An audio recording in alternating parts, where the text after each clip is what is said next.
Hey everybody, welcome to the USC Pocast. My name is NF Hanson, also known as C Hanson on the USC website, and this is the first United Space Confederation community podcast. With me, I have Mr. Flash, Dante Petraeus, Landscaper, and Ogiwan. So we're just gonna hop right into it. We're gonna talk about some great discussions today. We're gonna start with, of course, our headline topics. We're gonna go into our Star Citizen news, our USC news, and of course, we're just gonna go off on a tangent and go with anything we feel like talking about after that. So sit back and enjoy the next 30 to 35 minutes of epicness. So let's go on to the introductions, Mr. Flash. Hello, my name's Flash. I am the commander of Alpha Squadron within the USC, which is the best squadron.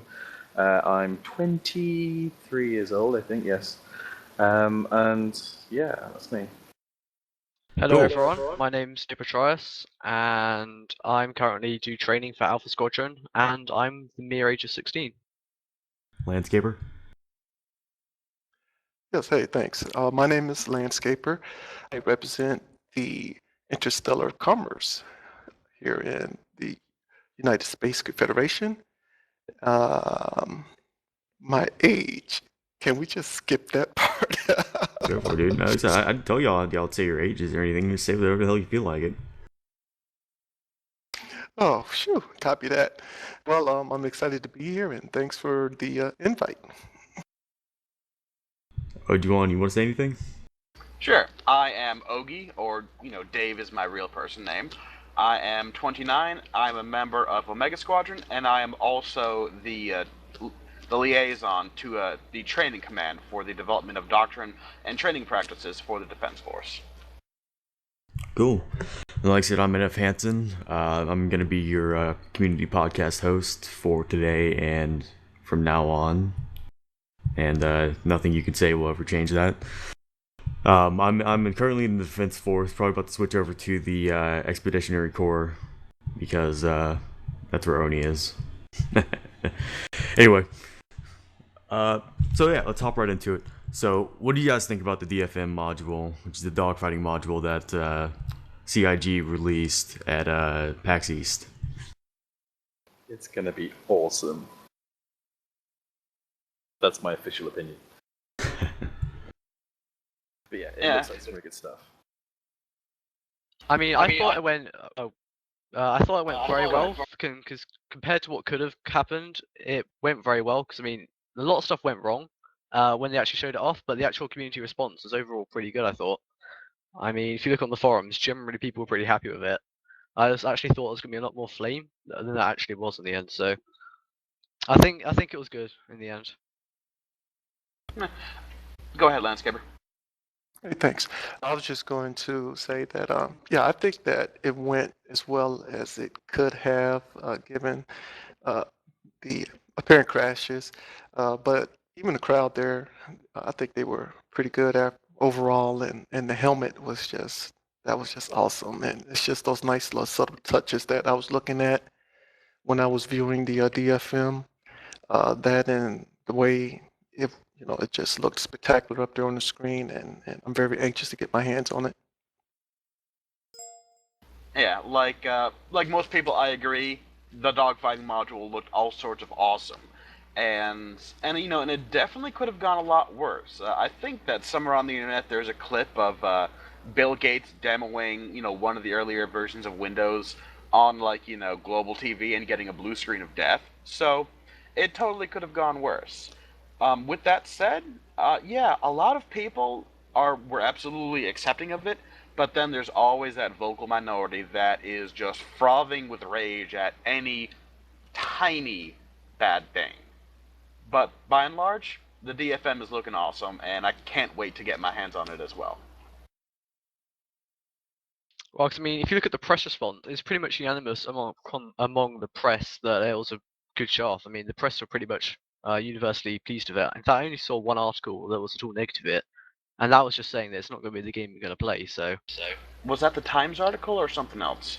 no, actually, I don't think I read the Times article. No. Well, the Times article is basically some dude who obviously did zero research on Star Citizen spouting off and managing to get everything pretty much wrong. Yeah, well, welcome to the Times. Yeah, exactly. Yeah, so me to start with the DFM module, I think they kind of downgraded the damage module, the damage models a little bit, which kind of disappointed me because I was expecting like full immersive damage like they were promising. So to me, it was kind of it was a little bit of a letdown to see that they're downgrading kind of that aspect of it, and that it worries me a little bit because they might downgrade other aspects just to get the game out a little faster. I don't know if they downgraded it as much as it might have not just made it into that version. You know what I mean? Mm-hmm. Or possibly it might even have been that you couldn't see damage, because I don't remember Chris Roberts' ship getting shot. He just ran into some asteroids, and that's different damage states and stuff like that. And I don't recall us being close enough to really observe any of the destruction, except for one horn that he shot down that came apart quite nicely. So I think it just might be that we didn't have the opportunity to observe, the damage states. Yeah, I mean, I want to say something here. I've actually tested out the Pearl's Playground, which is the guy who's imported all the Star Citizen files into the CryEngine editor, and that includes all the damage states for the Hornet.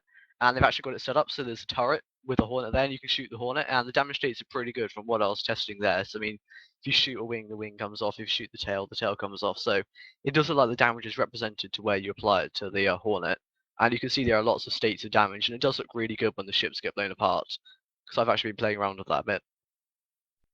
Cool. So let's move on to our next topic over here with the $42 million funding goal. Loads of money. Let me pull up Robert Space Industries website right here, and we can go look at the stretch goals. Well, 'cause I mean, now they're basically just giving us freaks for every stretch goal they reach. Just not really adding more features to the game anymore by the looks of it. Because the 43 million stretch goal is just to give us some armor, I believe. Yeah, or Omni-Roll Combat Armor, Mark 9. I know. I think it'd be pretty cool for us to. I mean, at this point, it's just going towards funding development. They've stopped the feature bloat, which some people were complaining about. Yeah, I mean, well, at this point, you got to realize, though. I mean, this is $43 million. This is $43.5 million. I just checked the funding goal right now, and at some point, we could have figured that they were going to run out of content to promise, and just start moving on to like investing into the future of the game.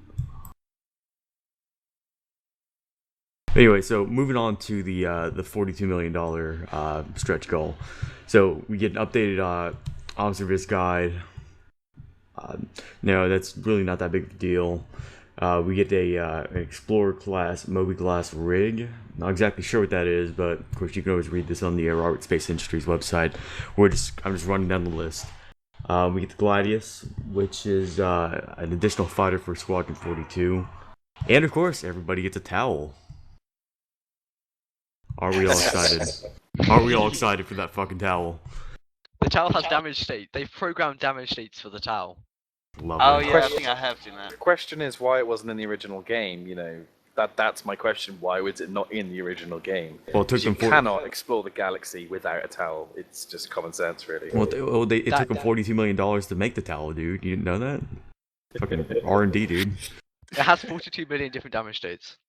But yeah, this is sort of my area of knowledge. I'm not too up to date with Next Great Starship or your Dogfight release. Actually, I didn't watch the video until yesterday. But the stretch goals are something I like to keep an eye on. The Observer's Guide, you didn't go into too much detail. The Observer's Guide is actually, they're going to expand the Galactopedia on the website. So if you pledged early on, you'll have noticed they had the Galactopedia there. It was locked. On the new website, it's already locked as well, and it hasn't really been opened at all. So they're going to expand that. That's what they're going to put their effort into with that. The Explorer class rig is going to be a way to access that in game. So it's just like a HUD in game that you can use to access like all of the specs, that sort of thing, the whole Galactopedia. Well, I mean, what it says about the Explorer class Moby Ray, because it says that the backer exclusive kit will come preloaded with additional galactic information that new players would normally need to explore a barter to fill out. So I guess it means that we're just going to get more map information, perhaps, or we're going to start with some more information about ships, perhaps. I'm not really sure because. Right. What they were basically saying is that it's sort of a reward for following all of the lore and stories and everything that's on the website. They kind of preload your Moby Glass with all of this information. And if you've read a certain article, say, pertaining to certain star systems, then they're going to assume that because you were present during this part of the stretch goals, you read that kind of stuff, and so those waypoints and that information regarding the system will already be on your Moby Glass, whereas a newcomer would have to explore and discover that on their own. You know, and I wonder how people are going to react to that. You know, when Star Citizen goes live, and when we start getting more actual people, more new customers, new players. I wonder how all the new people are going to react to the fact that all us backers, we already have this stuff, all set up. We can already just go there. Well, all right. So you got to look at it from our standpoint, though. I mean, Star Citizen is not new news. I mean, people know about Star Citizen. It was at PAX East, for God's sake. Nearly 500,000 people have invested $42.5 million. So this is not like a small thing that only a few people know about. So if new people come into Star Citizen and want to complain about it, they should have invested earlier. Really. Well, because I mean, I think this is a relatively small thing. Because I think one of the more controversial stretch goals is the 18 million one, which is an exclusive star system for pre-launch backers. Which I mean, to me that seems a bit more controversial than just getting more information at the start. Because they haven't actually told us if that's going to be accessible at all for non-backers, non-pre-launch backers. So I mean, I wonder if they'll actually remain a completely backer exclusive. Like, for example, in Star Wars: The Old Republic, I think for the collector's edition, you got access to a special cantina that only you could access. So I wonder if the system will become the equivalent of that cantina.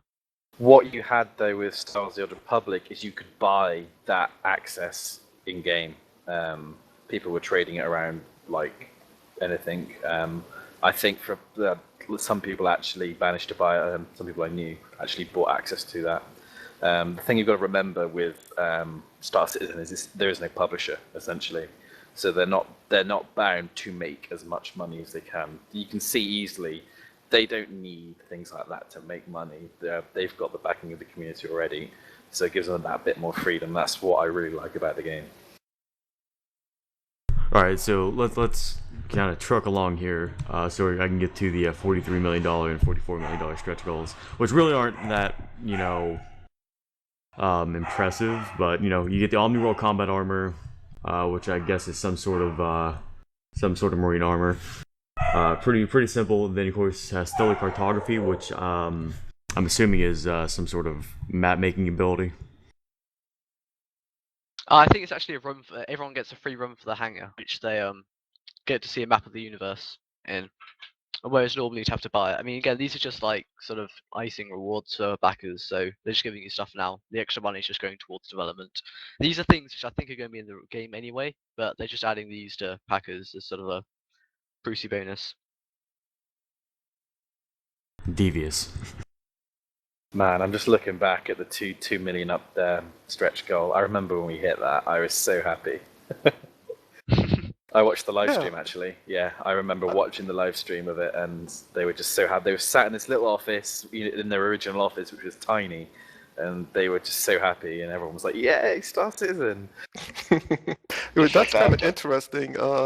When did you guys come in? I know for myself, I knew about the game, but I was kind of like, Star Citizen, what kind of name is that for a game? Well, I'll just keep an eye on it. And lo and behold, I finally joined up, but it was like at the $12 million mark. What point did you guys jump in? They were sub 500,000 when I pledged. I was really, really early on. It was on the original website though. It wasn't in Kickstarter. I didn't pledge in Kickstarter. I pledged when they first launched their website. I can't remember when that was though. Yeah, I pledged during the Kickstarter campaign, and looking at my my account thing, I pledged on November 23rd, 2012. Yeah, you can check, can't you, there? Oh, wow. See, I'm a noob, because I found out about Star Citizen back in like September of 2013. And I was in this realism meeting called the 17BG, and all these guys were talking about it and like getting me really hyped up about it. So I was like looking at it, and I looked at the website for about 3 weeks, finding out all the information I could, and finally I just broke down and bought a package in October. I pledged on November the 8th. November the 8th, 2012, I pledged. Yeah, for me, I'm just playing on January the 3rd, 14. I was a latecomer to the game. I was December 25th, 2013. Sorry, I was a real latecomer to the game. I've actually got my citizen card they sent me in the post. Absolutely love this thing. It's like stuck to my desk. Yeah, I missed that. I didn't get one of those. Yeah, I tried to get my friend to pledge like a few days after me. I got him to pledge.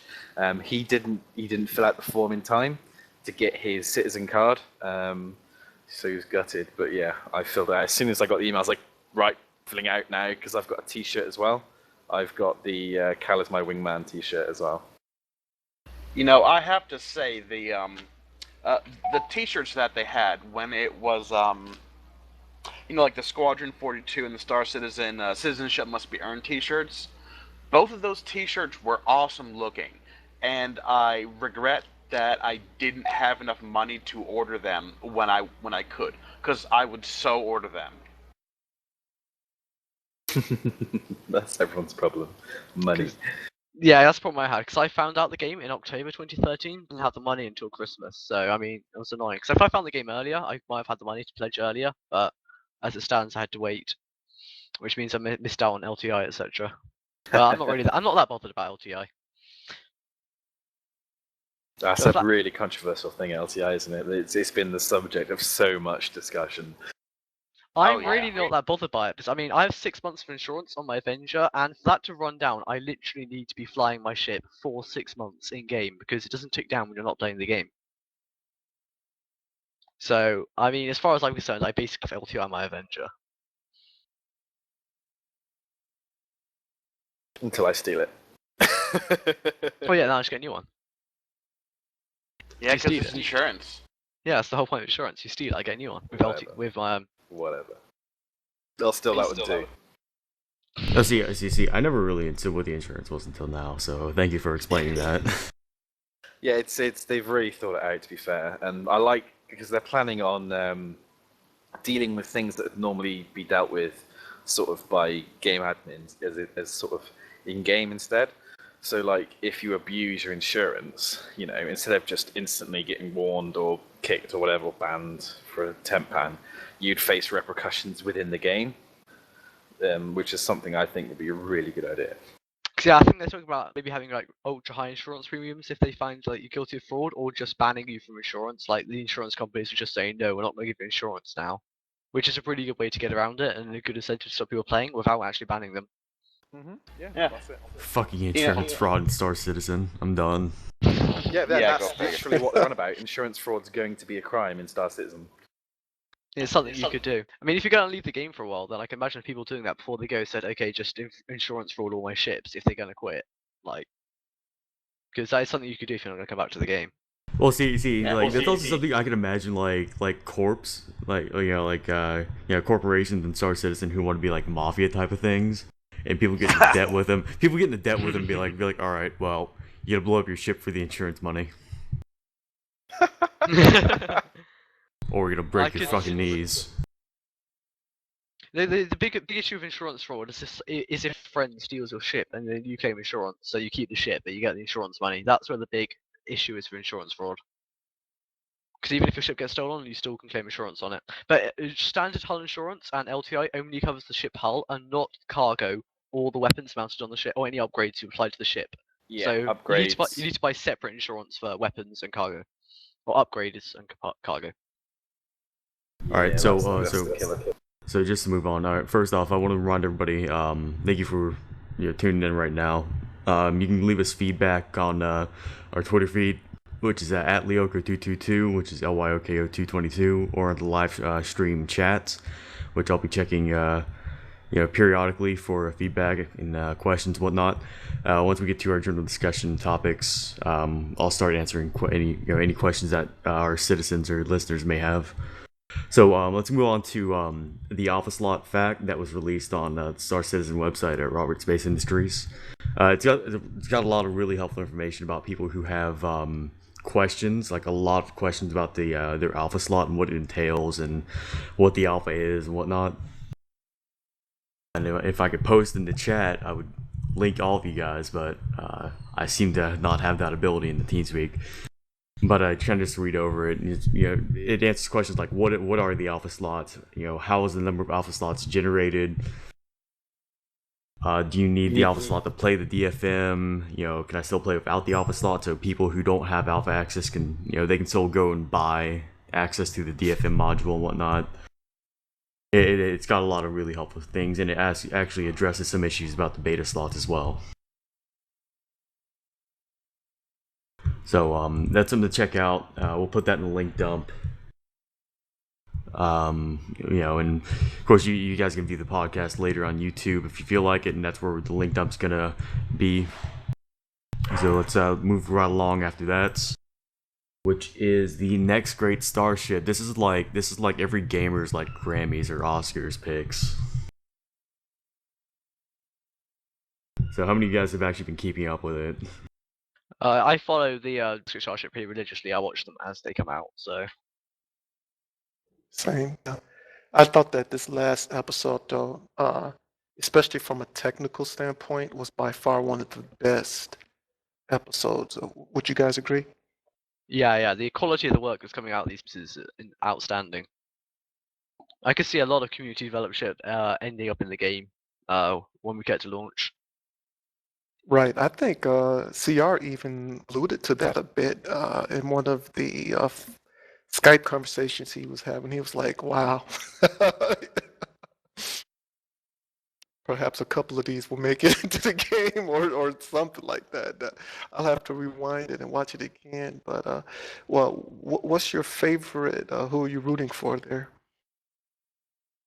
I really haven't actually watched. I'm a bit guilty of this. I haven't really watched it that much because the problem I get with this is if I watch something too much about a certain game that hasn't been released yet, then I get hyped up to the point that I just can't handle it anymore. It happened with Rome 2, it happened with Star Wars: The Old Republic. It gets ridiculous, so I've had to sort of stay myself. And as we get closer to sort of a persistent universe release, or even once the dogfighting module's out, I can start to sort of ease myself into that. But from what I've seen so far, I'd probably say the one I like the most, I had a quick scout through them, is the one by Skyguard Fabrications. Their gunship looks really nice, I think, but that's just my opinion. Personally, I like the 1x1-bit amoeba. I mean, obviously, maybe if the neck was a bit shorter, but I just like the general shape of the ship and the general feeling of it being really modern and clean. That's my personal favorite as 1-bit amoebas. I like the one where the guy factored in the ability to fast rope out of it, but I can't, for the life of me, remember which one it was. That was Infinite Zoo Monkey's ship.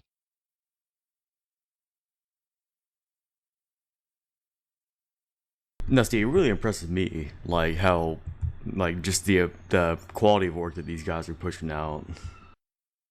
Like I remember, like even during the first season when they were doing the weapons showcase, like there were like these people who looked like they lived out in the middle of bumfuck Egypt, Russia, who made shit. And I was like, well, what the hell?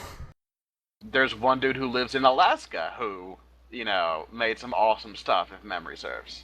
Mm-hmm. Yeah, I mean, he was the guy who originally did the asymmetrical ship that was really controversial because it had the shield on one side.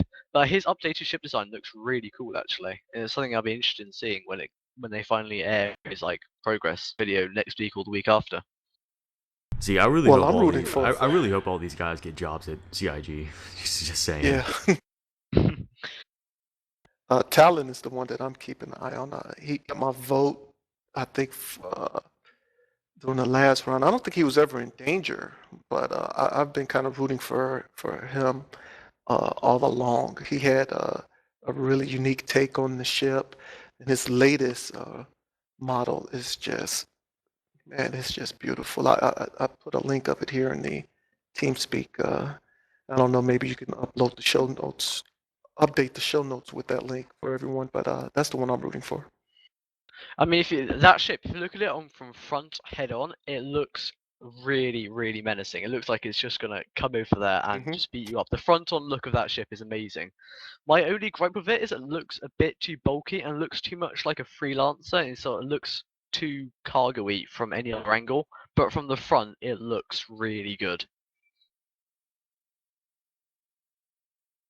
Cool, like all great opinions. Like I said, we're kind of running out of time, so we're probably gonna go over a little bit.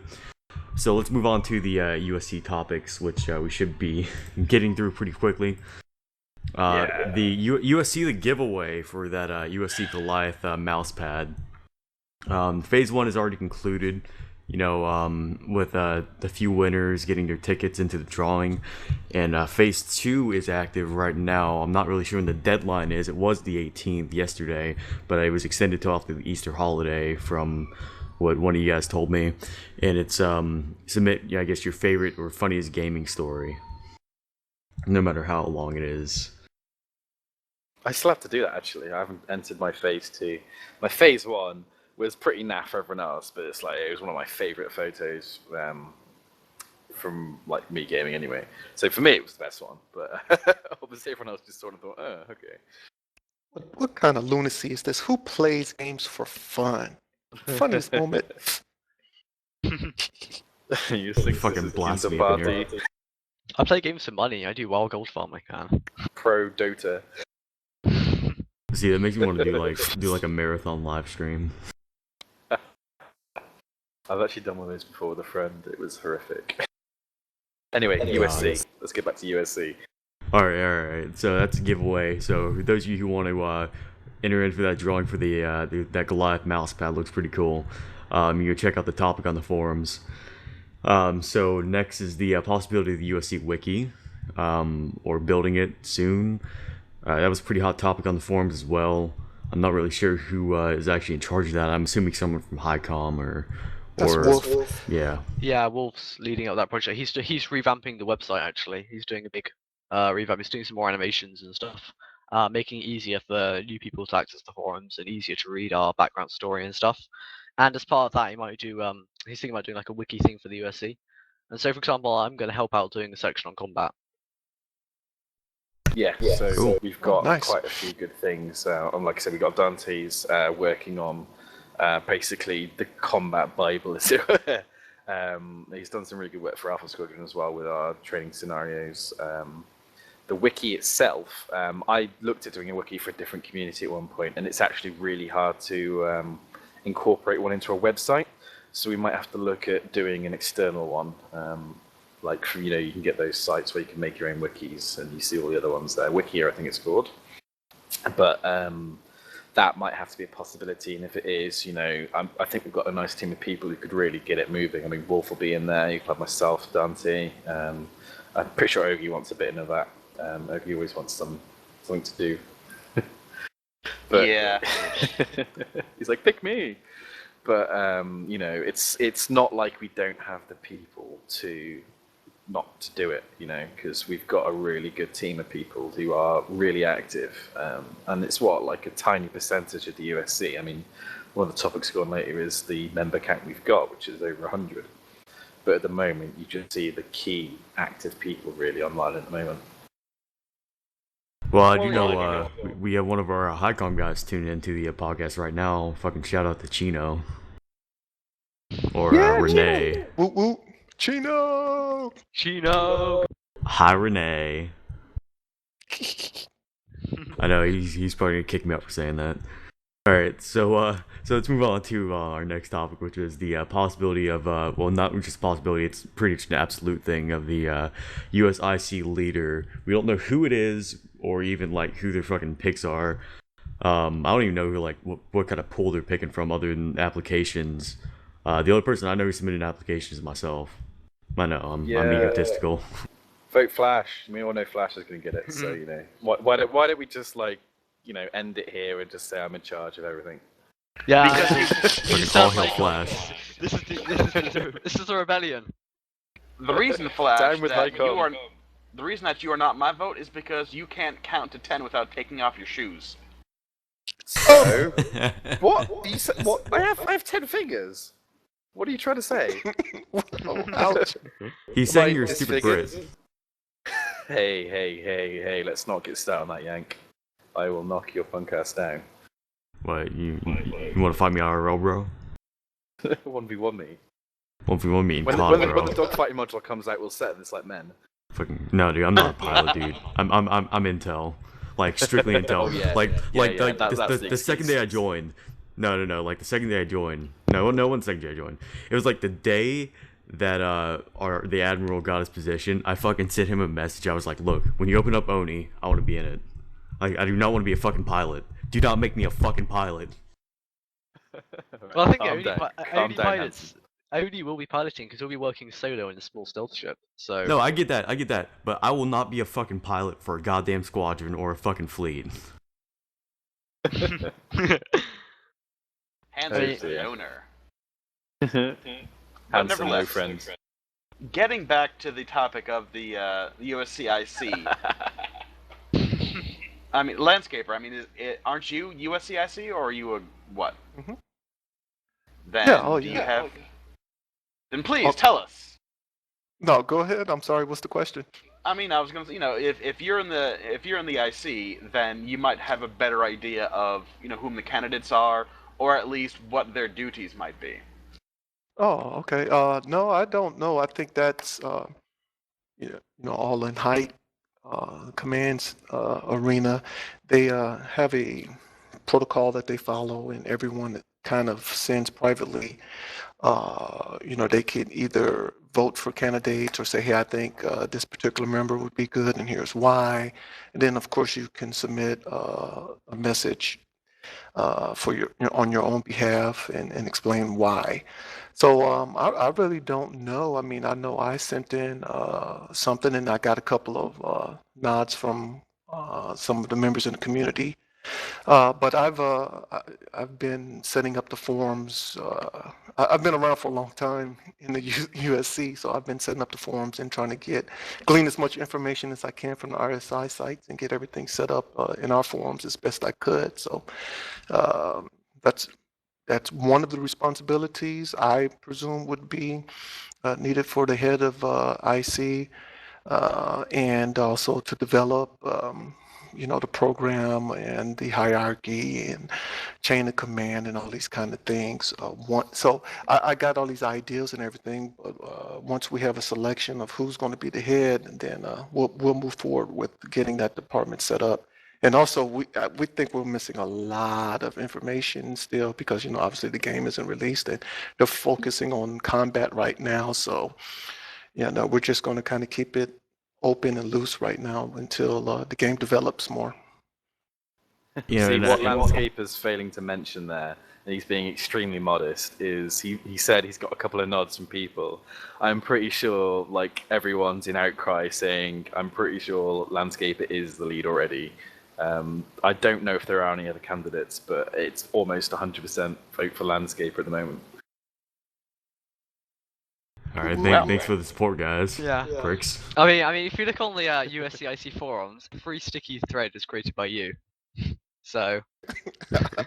Well, see, for the longest fucking time, I thought Landscaper was the IC director. I was like, oh, what? Landscaper retired? Well, I saw that announcement, but I guess he was never the fucking leader. What the fuck? No, yeah. I mean, I think I was outside of HighCom, I think I was like the second guy to join USC. Oh wow, that's awesome. Yeah. Shit. So after the first three guys to set up shop, I think I was the first or second. I know Sino, he could probably verify that or update me on that, but I'm thinking that's where I fall. Now I joined, I think it was about 50 members when I joined. Yeah, it was about 50 guys when I joined the USC. All right, so we can use this to transition to our next one about the USC having over 170 members, which I did not notice until the other day when I was writing up the pre-production list for you guys, and I was like, oh shit! I'm like, the USC has 170 members. Like, that's pretty newsworthy. 175 now. Woohoo! Go USC. We should have a party. Whoop whoop.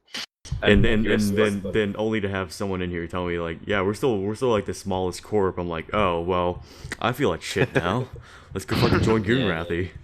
No, if Well, I we felt mentioned big, it join before. Imperium. Imperium, yeah. We were talking about before we start recording, like how that's actually going to transition into game, wasn't it? I mean, you'll always get at launch the most people. So we'll have say if we stayed at 175 and then at launch we had that many members, we'd probably get about 170-ish, yeah. And then over time it probably, depending on how well the game was made or how fun it was and if it lived up to expectations, it would be, if it didn't, we'd see that decrease of players as they stop playing, get bored, that sort of thing. And it would probably equal out at the end of it at about 100 members. But, looking at how far we've got to go to the game itself, I reckon we'll probably, I'm hoping we'd probably double in size, to be honest. I could see us at 300 members quite easily. But it all depends, because what you'd find is, as we get closer to launch, there'll be even more players joining, looking for guilds, so, it could, rocket towards launch. Right, Flash. As a matter of fact, if you look over the last few days, we've had a little bump, right? Any you guys noticed Yeah, that? I've noticed Yeah, that actually. There's That'll be the lots of DFM join. release. Yeah, That'll be 'cause the PAX thing. we shot up about 500,000 after DFM release almost instantly. Because I think we just passed the 42 million stretch goal and now we're already halfway to the 3 million stretch goal. I know, that's crazy. And that's especially amazing now, seeing as all the alpha slots are gone now. So it's now more expensive if you want to buy into the alpha. I know, man. Right, I'm so glad I bought a package back in October because I realized I'm like, oh, there's no more packages, there's no more alpha slots. All right. Yeah, I've got everything. I'm happy. I've got everything I need. And as a warning, because they've actually changed this, but if you melt your alpha slot package, you lose alpha access. Originally they said that wouldn't be the case, but now if you melt your last alpha slot package, you will lose alpha access. So hold on to your alpha package. Well, I've got my helmet. I don't want anything else. Well, Yeah. or hold on to your alpha access until they, play with the store sum and figure out how to avoid that particular pitfall. Yes. I mean, Flash. What about the Aegis guy? What about the Gladius, the light fighter? Oh, the Gladius. Now that's a key thing. That is. I quite like the idea of it, to be honest, because so far all you've really heard the UE using is the Hornet, and there's the Hornet, like your star child of dogfighting, can take on anything, is the best at what it does. What they were lacking was something else, because you don't throw your best fighter out for everything, so you've got the training vessels. The Avenger did a lot of patrol work and system patrol work, I think. Avenger was more police, wasn't it? The advocacy used the that was what they were for, really. Military-wise, the Gladius is going to come in as the training craft, the light fighter. It's where the Hornet is like this brilliant design that's doing so well. You've got the Gladius, which is an aging design coming to the end of its sort of operational life. So it's used for training, It's like that. It's like the standard thing people think of, oh, I'm learning to fly, or I'm going to fly, Think of it as the Tornado, if you know much about aircraft, modern day aircraft. The Tornado was the brilliant thing in its time, but it's come out of service now. It's being superseded by the Eurofighter Typhoon, for example. That's the sort of comparison between the two. So I'm looking forward to seeing the Gladius, to be honest. And the best thing about it is it's going to be made in the UK, so it's going to be one of the best ships in the game. Agreed. I mean, all the capital ships are made in the UK now. Squadron 42 teams taking control of the Idris, the Retaliator. All the Squadron 42 ships are being made in Britain, so... Yeah! Superior engineering! Yeah, but the Oh, game come itself on, is being fucking made brag about in it. the United States. So what? Chris Roberts is brought up in Britain. It's true. That's why he have you says not what he does. have you not noticed his whole accent? He's got a hybrid accent now. It doesn't sound right to British people, but it doesn't sound right to Americans. Well, see, I'm kind of like, I'm kind of on the bar too with a hybrid accent because I lived in Virginia, DC metro area for a long time. Then I went to Hawaii, and I kind of developed a little bit of talk there, and now I'm in Texas, so I kind of like, it's kind of weird because I can do all three, so I can understand the whole hybrid thing. And nobody can like point out like where you're from.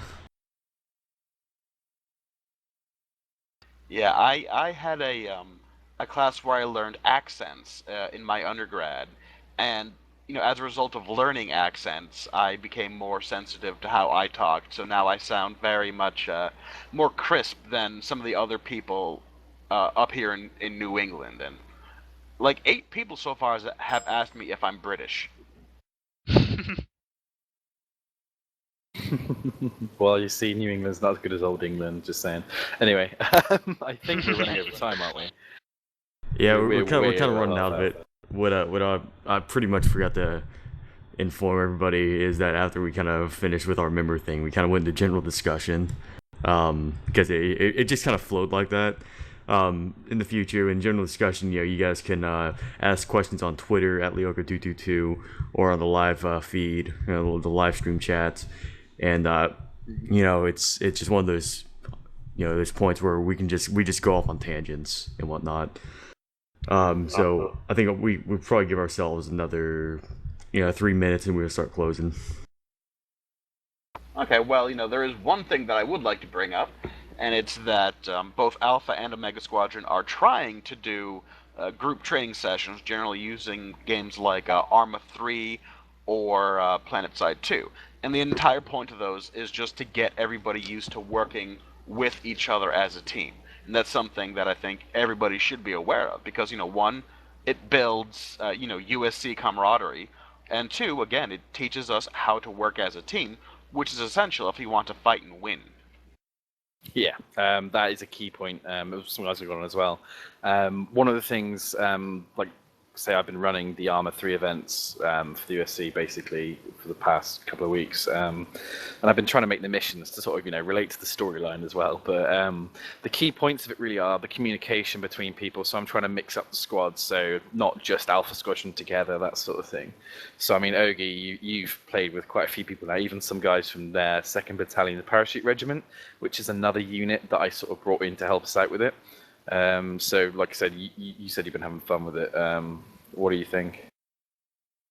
It generally is pretty fun times, and sure, of course, there's a whole bunch of places where all of my tactical learning makes me twinge, but again, we've only done it a couple of times, so there's plenty of reason for us. Yeah, sure, we don't operate like a smooth machine right now, but that doesn't mean that after a couple more things we'll operate a lot smoother. I mean, and the thing is that I've been on maybe like 3 operations with you and your folk. Yeah, and there's a drastic difference between how much of a clusterfuck that the first mission was versus how smoothly the later missions have gone, just from a little bit of practice together. Yeah, and the key point of it is not sort of to get good at Arma 3, as it were. I mean, we were mainly Arma 2, so we had just transitioned to Arma 3, so we're getting used to it. But it's all about the communication. Once you can get the communication sorted, once you get to know the people you're sort of playing with, you can then sort of get into a rhythm of it. With Alpha Squadron, we'll be doing things like we were talking about training command before. So we've got a joint training command basically that's going to be going on. I'm trying to get hold of Ostheim to actually move this forward so we can get some people in there. I know you and Dante are actually going to be one of the 2 main guys for that. But the whole idea will be just to be getting people, to a decent level. And then with your squadrons, like for Alpha, for example, I'm going to get people used to working together in their wingmen as a squadron. So, you won't have that with generic Defense Force members, it'll be as they want to play. But with Alpha Squadron and Omega, it's more of everyone works together as an effective unit. So, we can actually protect USC when it comes to, when the USC comes into the game, we can be like, yeah, we can back ourselves up, basically. Yeah, and also, the benefit of having a unified doctrine for, the USC for fighting is, that if we only have, 2 guys from Alpha and 2 guys from Omega, and maybe, like a couple of scratch guys who are just hanging around, we can still pull everybody into, a scratch flight, go out there, and still operate effectively, because since we have a unified doctrine, we know how everybody plays together. We might not know each other's strengths and weaknesses, but we know how everybody's going to play together. Yeah. All right, guys. So, it was great stuff about that. It's really important for teamwork, especially in the defense force, because we're kind of the whole sword and shield of the USC. But so it's about that time. We went over quite a bit, but that's good. We had a lot of content in there. So, thanks for everybody for listening to the first USC community podcast. Be sure to check out the United Space Confederation at unitedSpaceConfederation.com or the forums at unitedSpaceConfederation.engine.com. And, of course, thanks everybody who are citizens and Star Citizen backers. And, of course, if you're not either one, then still thanks for listening. And I hope you back soon. Get the game. Join us.